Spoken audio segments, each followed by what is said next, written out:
Mponina Ambotry Manjaka tsy manaiky ny angalana ny tany anaovany ilay tanàna Tanamasoandro. Filan-kevitry ny commune lahadinika 4 no nandraisana fanapahan-kevitra androany.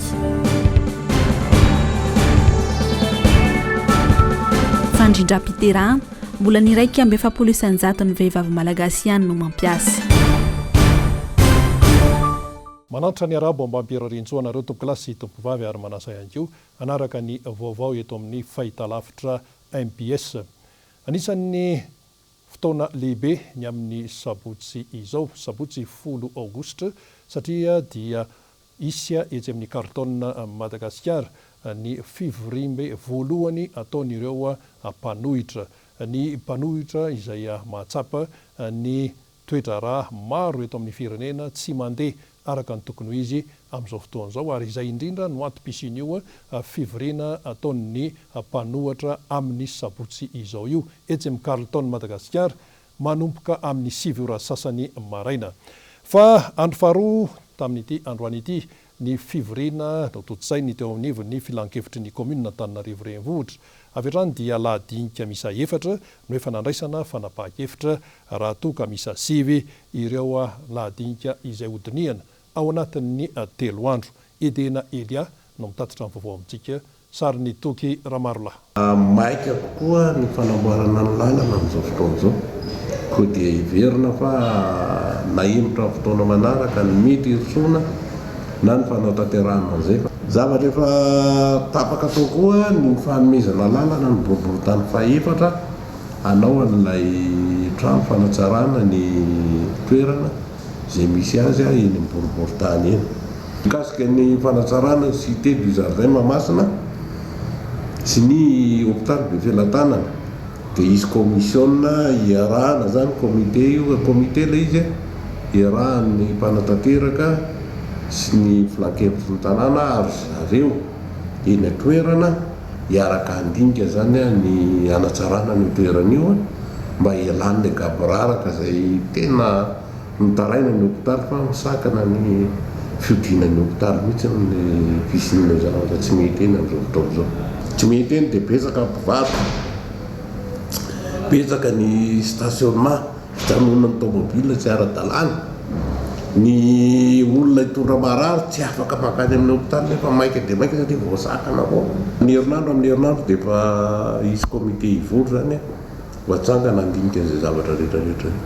Andrasana ny 7 aogositra 2024 ny fanapahan-kevitra momba ny teti-bola ny commune sy ny lahadinika izay tena goavana dia ny momba ny drafitra mikasika ny tanan-dehibe. Fa eo amin'ny fiarahamasany Madagasikara amin'ny anivelany dia feno 17 taona katroka amin'izao ny fiarahamiasa teo amin'ny Chine sy Madagasikara. Nampahafantarina tamin'ny fomba ofisialy androany ny horonan-tsary izay fanadihadiana momba ny vokatry ny fiarahamiasan'ny tany rotota. Tetikasa maro no efa nanapiny ny firenena sinoa any Madagasikara nandritra n'izay 17 taona izay nisin'ny fifandraisan'ny tany rotota teo amin'ny ara diplomatika. Isan'ny nanamarika ny fanampian'izy ireo tamin'ity taona ity ohatra ny teo amin'ny sehatra ny fahasalamana, ny fanabeazana ary ny fanatanjahantena. Apetraka manerana Madagasikara ireo antsoina hoe Institut Confucius ahafahana mifanakalo na eo amin'ny sosialy zany na ny kulturaly. Misy ny fanazavana hoentin'ny masovoan'ny Chine monina sy miasa eto Madagasikara. Coopération sino-malagasy avance. On a obtenu beaucoup d'avancements dans l'infrastructure et aussi dans les échanges d'éducation culturelle.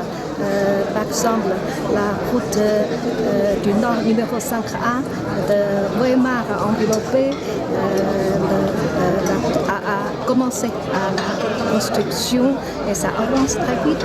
Et aussi, il y a d'autres projets. En total, il y a 5 projets d'infrastructure en cours. Et il y a aussi beaucoup d'échanges dans le domaine d'éducation. La Chine a offert des dons de matériel de formation technique à Madagascar et aussi invité offrir des bourses pour les étudiants de Madagascar à faire des études en Chine. Et il y a aussi des échanges culturels, sportifs. On a invité 60 jeunes sportifs talentueux de Madagascar à faire l'entraînement en Chine cette année. Et après l'entraînement, ils vont directement au match des îles des Jeux de l'océan Indien. Et je tiens à leur féliciter bon résultat pour le match. Et nous allons continuer de travailler dans ce sens. Et il y a aussi de coopération dans le domaine de santé publique. La Chine a offert des dons pour la lutte contre l'épidémie. Il y a aussi 30 médecins qui travaillent toujours à Madagascar, dans des hôpitaux pour servir les patients de Madagascar. Tsarmony manamarika fa manamarika ny fahafitopolo taonany ny Repoblika Eto-Mahokany Chine amin'izao fotoana izao. Fa amin'ny sehatra ny sosialy kosa dia mbola olana sedrain'ny malagasy ankehitriny ny tsy fahafantarana ny fampiasana ny tontolon'ny fandrindram-piterahana ary misy fiantraikany eo amin'ny toe-karena. Tsy misy afa-tsy ny 2.7 isanjaton'ny vehivavy malagasy irery no mampiasa izany raha toa ka ny 80 isanjato amin'ireo dia tsy tena mahafantatra momba n'ity tontolon'ny fandrindram-piterahany ity. Amin'ny alalan'ny tantara fohy alefa amin'ny onjam-peo no paikady mahomby nampiarin'ny fandaharan'asa anankiray anentanana ny vehivavy ampiasan'izany fandrindram-piterahana izany. Mirado Rabenjamina no mitondra ny vaovao amintsika sariny Toky Ramarola. 20 isanjato ny ankizy vavy vao miala sakana no fantatra ankehitriny fa efa manana zaza iray farafahakeliny. 20 isanjaton'izy ireo kosa no manambady ara-dalàna. Isan'ny olana goavana sedrainy vehivavy eto amintsika ny tsy fahafantarana ny fomba fandrindram-piterahana anka miteraka vokatra tsy maro toy ny fiakaran'ny taham-pahafatesana eo am-piterahana. Lasa tsy mamaly ny filan'ny isan-jaza teraka intsony ny eo am-pelatanana. Raha nitatitra ny voaka farany mantsy dia mivelona amin'ny vola latsaky ny 5,000 ariary isan'andro ny 20 isanjato ny malagasy amin'izao izay kely tokoa raha oharina any amin'ny firenena mandroso. Noho ny tsy fampiny izay fampahafantarana ny fandrindram-piterahana izay dia manampy ny vehivavy malagasy afantatra bebe kokoa izany ny fandaharan'asa iray izay arahana miasa amin'ny DMI. Eto Madagasikara zany dia ny 2.7 isanjaton'ny vehivavy malagasy no mampiasa ny fomba fanabeazanaizana nefa ny 80 isanjaton'izy ireo no manana faniriana hampiasa izany. Noho izany dia tsy ampy ny tolotra ao amin'izay eto. Anisan'ny imason'ny fandaharan'asa Wish to Action zany ny fanomezana ity tolotra ity mba ahafahan'ny vehivavy malagasy misitraka ny fandrindram-piterahana kalalahana. Dia tantara fohy anonjam-peo averimerina matetika no anentanan'ny DMI ny vehivavy ampiasa ny fomba fanabeazanaizana amin'ny alalan'ity fandaharan'asa Wish to Action ity. Misandrahaka amin'ny firenena 2.7 ny fandaharan'asa ny DMI izay vatsiany gouvernemanta Britannia ifarana ny volana septambra 2024 izao kosa ity fandaharan'asa Wish to Action ity. Fa ivadika vaovao hafa mihitsy isika anisan'ny toedrara izay narahany besinimaro tao anatin'ny fotoana maromaro zay ny raharatany eny Ambotrimanjaka.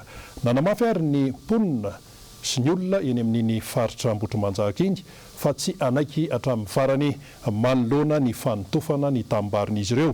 Raha ny fantatra mantsy dia tambary mirefatra any amin'ny 1000 hektara ity hoditofana eny Ambotrimanjaka ity anatanterahana ilay tetikasa ny fitondrana mitondra ny anarana hoe Tanamasoandro ary amin'izao fotoana izao dia efa misy ny teknisianina izay tonga eny an-toerana nandeha teny ny fampahalalam-baovao teto amin'ny MPS nanao fanadiadiana hoe inona no mitrangeny amin'izao fotoana izao. Tedavo ny fanjakana zay manao an'io tany masoandro io ho alevombelona izahay Ambotro Manjaka. Dikan'izany génocide ny tiana atao eto satria olona manetsiny amatapitrisany no mivelona amin'io tanimbary io.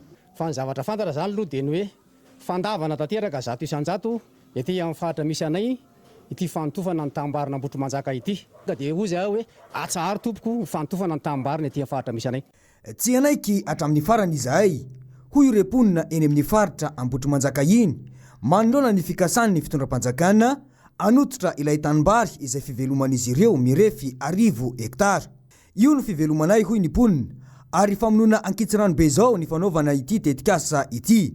Nambaran'ireo ponina atrany fa tsy avelona ny taranaka faramandimbon'izy ireo izay vola na ny tambiny omeny ny fitondrana azy ireo amin'io tetikasa tanamasoandro io na ohatrinona na ohatrinona izany.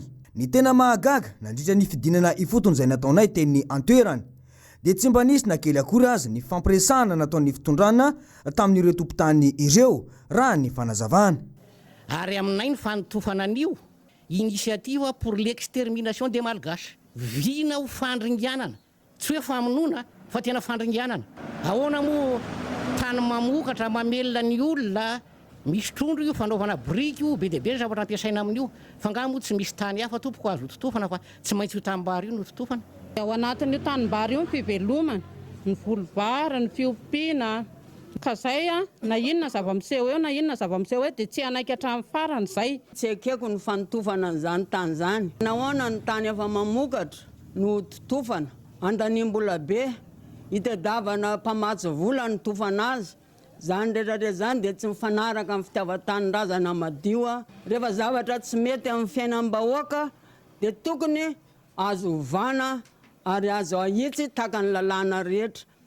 Ny tany betsaka Madagasikara malalaka be azo ajariana azo amboarina fa maninona tsika ny eto Antananarivo ihany misesy zao ndray totofana ny tanimbary tena tsy manam-panahy. 20 isan-jaton'ny olona eto Ambotro Manjaka sy manodidina dia mivelona sy ny fiompiana sy ny fambolena. Hoariana iza zany ny omby raha ohatra ka zay dia tsy anaiky na inky dona dia inky atra. Raha ny vaovao izay voaray hatrany dia efa misy teknisianina tonga mijery ity tanimbary be ity amin'izao ny amin'ny fanatanterahana itetikasa tanamasoandro io. Ity ary ve ilay teny nataon'ny filoham-pirenena nandritra ny fampelezan-keviny fa isy ny tany ho amidy amin'ny mpandraharaha. Tao arahantsika ary ny oronan-tsary nandritra ny filazan'ny filoham-pirenena momba ny fivarotana tany amin'ny mpandraharaha izay. Io tanàna io dia mirefy 1000 hektara.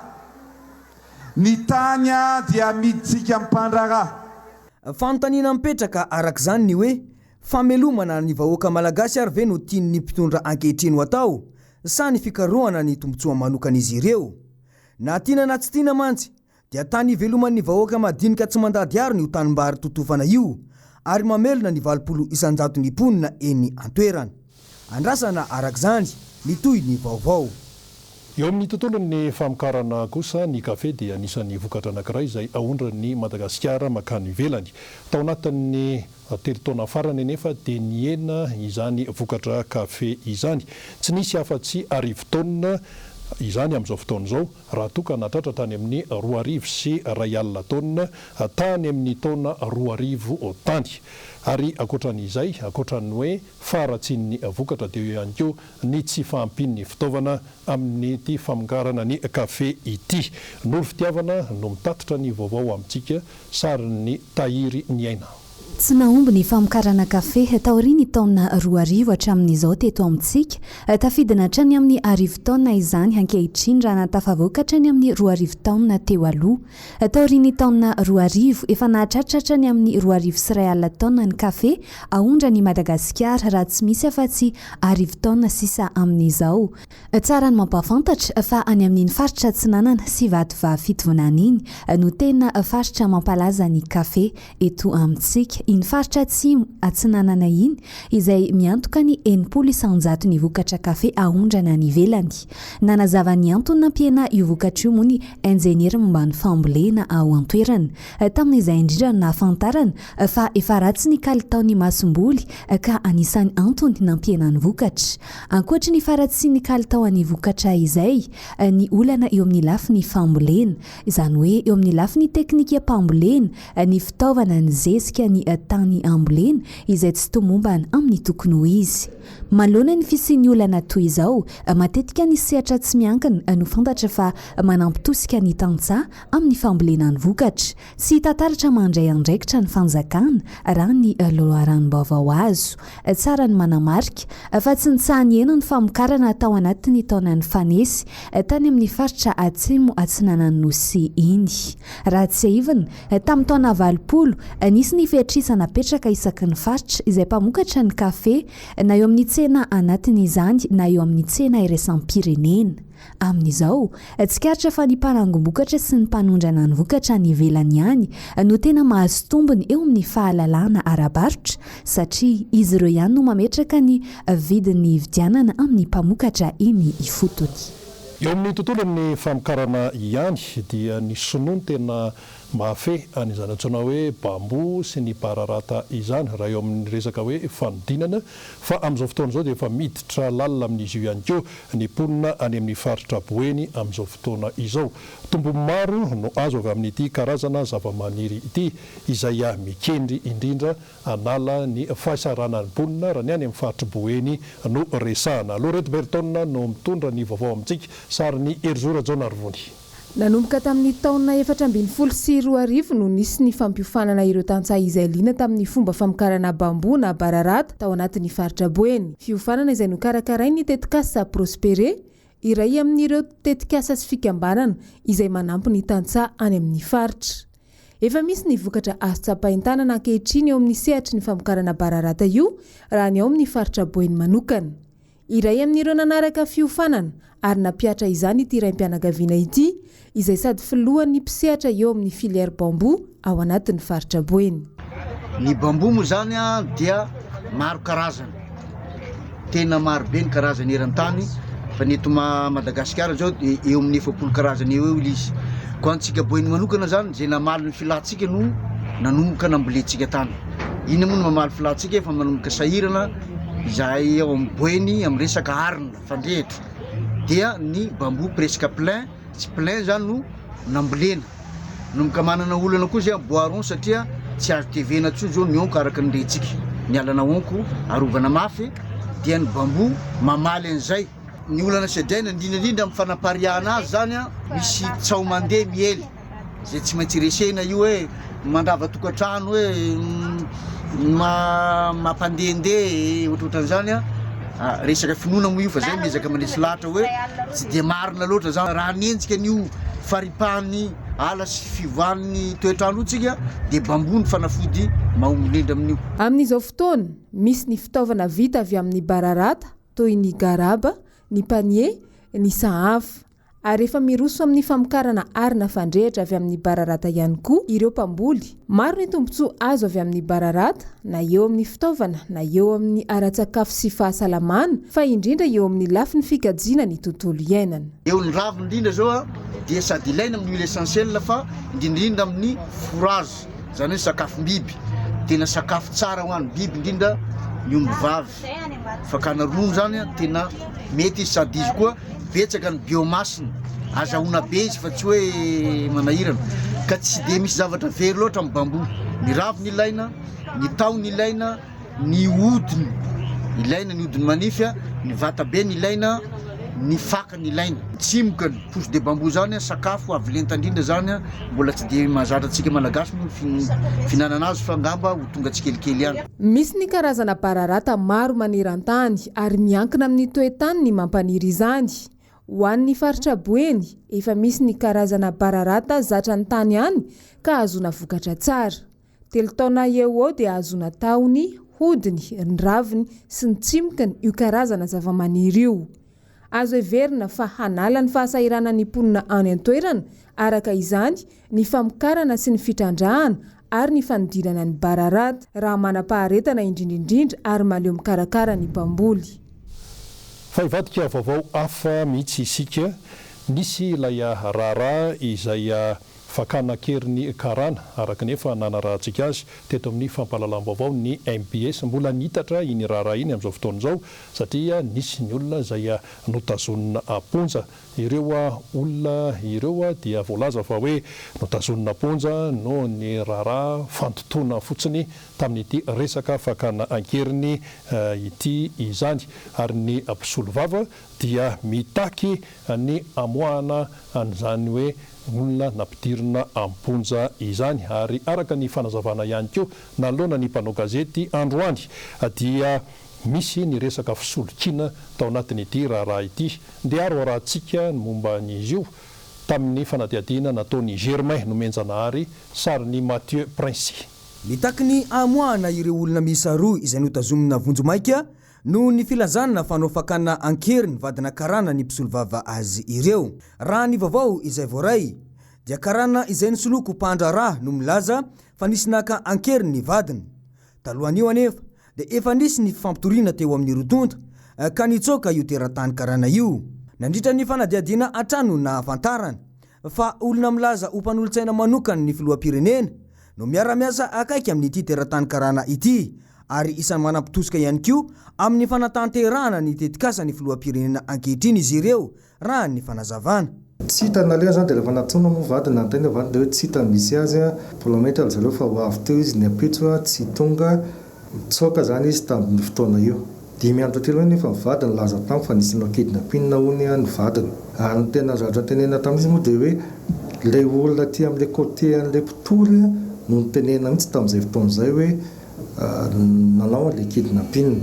Ary ao anatin'ilay raharaha le olona voatarina anankiroa ireo izay fatololohatra hoe toloha zany fa mbola tsy haiko moa ny any zany dia le olona niala niasa tamin'le mpitory tokoa no voasambotra amin'izao fotoana izao. Misy olona misandoka fa conseil spécial amin'ny président nanampy ny olona io ary nifanehatra taminay mivatana tamin'ny toerana anankiray tamin'ny polisy. Amin'izao fotoana izao dia manahirana ny toedrana raha satria araka ny tegna teo dia ny olona rehetra ty amin'ny olona izay rovako indray no voatazona lazaina fa nanao an'ilay kidnapping. Milaza ho mpampiasa vola eto Madagasikara ilay teratany karana io. Nandritra ny fitadiavan'ny mpampiasa vola iray avy any Endy no nahafantarana fa orinasa efa namidy tamina olona roa samy hafa teto Madagasikara no saika nisariany ilay mpamatsy vola io. Efa nisy ny fanamarinana ny taratasy rehetra ho iatrany ny fanazavana. Marina tokoa fa misy orinasa enina misoratra aminazy ao amin'ny registre du commerce fa rehefa natao ny fanamarinana rehetra dia hita fa tsy misy ireo orinasa ireo rehefa tena toerana ny tena hoe tsy misy ao nampiasa ray, tsy misy bolao, tsy misy ninina mihitsy. Misy ao zao hoe mpanondrana vara, mpanondrana episy, mpanangona sy mpanao zavatra ohatran'izany, tsy misy na stokina entana kely ary. Orinasa enina no lazaina fa anazy nefa piasa 5 no fantatra fa misy dia piasa ireo ary mbola gardien sardinier daholo. Zany ve ny olona mpampiasa vola, tsy investisseur zany. Dia eo no mipetraka amin'ny fandiniana ahoana moa nahafahan'izany olona zany mijanona eto Madagasikara sy manana taratasy ahafahana mijanona eto Madagasikara nefa tsisy ara-dalàna no momba azy na inona na inona. Nisy moa ny tafa tamin'ny mpanao gazety izay nataony ity mpisolo vava ity Tetsy Anosy. Nandritra izany no nitondran'ny fanazavana momba ity fizotry ny raharaha ity. Ny mahalasa saina hatreto isaky ny misy zavatra miseho dia eno hatrany ny anaran'ny fitondram-panjakana. Raha ny fantatra dia noho ny fitsoahany io teratany karana io no antony tsy nahatonga ny raharaha teny anivo ny fitsarana tamin'ny voalohany raha ny fanazavana hatrany. Fa misy raharaha hafa ihany koa izay tena narahany besinimaro dia tsy zany fa ny famonoana nireo telo mianaka tany Toamasina tany. Efa voasambotra amin'izao fotoana izao ny tena atoto ny kotrika ihany izany famonoana telo mianaka tany Tomasin'izany tsy iza izy io fa ny mpiambina ny tanàna ny izy mivady ihany no tena atotoany kotrika ary dia atao amin'ny masomeloka mahanoro no nahasamborana azy. Noro fitiavana no mitondra vaovao amintsika sary ny tahiry ny aina. Taorina trateaka an'ireo mpivady anisan'ny tompony antoka tamin'ny famonoana ilay vazaha telo mianaka tany Toamasina tamin'ny faran'herinandro teo. Tratra ihany koa ilay lehilahy mpiambina tanàna antsoina hoe Razaka atotoany kotrika tamin'ny tirara ity amin'izao. Ny aiky ny eloka vitany moa io mpiambina io. Izy izay anisan'ny nandray anjara mivantana tamin'ny famonoana an'ilay ramatoa vadin'ilay vazaha sy ny zanany Deiso Monica sy Ferlando. Araka ny fantatra tao masomeloka mahanory ihany koa natrateaka any Razaka. Raha ny loharanom-baovao azo dia mpiandry tanànan'izy mivady izay namony ainona nanakarama ireo olon-dratsy tamin'ny vola 7 alina ariary. Raha tsy haivina trany, fampiatoana amin'ny asa no anton'ilay famonoana. Nilaza ny ampiatony mpiambina miisa 2 amin'ny asany dia i Razaka sy Barjon izy mivady tompontrano tamin'izay. Ny 9 Mey no nitranga ity von'olona ity, ny 13 Mey kosa vao hita an-drazana izay tao an-trano. Aoriany fanadiadiana ataon'ny mpitandro ny filaminana moa dia hiakatra eny anivon'ny fampanaovana ny raharaha. Araka izao zava-misy izao, faritra mena tanteraka amin'ny resaka tsy fandriam-pahalemana i Toamasina. Manjaka ny vakitrano, ny von'olona, ny halatra, ny fandrobana sy ny fandolanana. Ireo tranga ireo izay anisan'ny matetika are any an-toerana. Aiza ho aiza ny fandraisana andraikitra ny mpitandro ny filaminana manoloana izany. Dia izay ihany koa no namarana ny fampahalalam-baovao teto amin'ny fahitalavitra MBS isaorana ianao naharitra hatramin'ny farany. Isaorana ihany koa ireo namana marobe eto ambadika teo niarana natotosa iny vaovao iny samy tahin'Andriamanitra veloma tompoko.